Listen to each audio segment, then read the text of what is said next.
Hello and welcome to Devlog number 2. Lead indicators, select target, rear gunners and more. So in the past week I had some difficulties making water effects, so not to get bogged down with my incompetence, I've decided to move on to other things on my to-do list.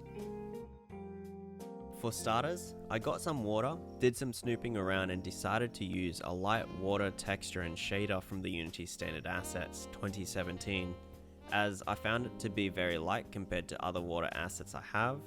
I have no animation to the water as such, but you won't really notice it when you're moving around. This allows me to span the water thousands of kilometers in the game because the water isn't really moving around. We have new damage effects for when you hit a target, so when we hit a plane you'll see that there's a small cloud of smoke and sparks that come out on impact. Next, I've added targeting, so you can select an enemy plane when you press the middle mouse button. When you select a target, you'll have a triangle on the enemy, a pop-up, and a lead indicator that will be enabled. This will calculate how far forward you have to aim your guns relative to your weapon's velocity, your own velocity, and the enemy's velocity. So this should work most of the time when your guns are in range. Last week, in my previous video, I spoke about revamping player payloads. Because I'm not the best at using Blender or Maya, I've taken the liberty to go to a website called Sketchfab and decided to use some of the basic free models to use as missiles. The bombs came from a set of plane models that I've purchased in the past.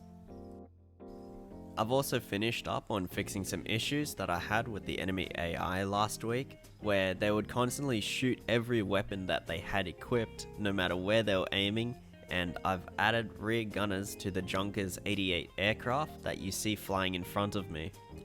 The AI will automatically track the player once he's in range, and will then fire at the player once the player is in the turret's traverse radius.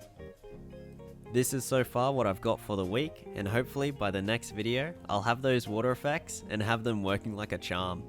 I'll be making a tutorial scene for the players and more missions for the upcoming week. Big thanks to Paddy Patrone Aviation, I'm sorry if I said your name wrong. Shout out to him for his videos, as I'll be making a video background in my main menu using his content, as I wanted to get some real life footage of the players' planes flying in real life. This is all for Devlog number 2, so thank you everyone for watching, leave your comments below and I hope to see you all in the next video.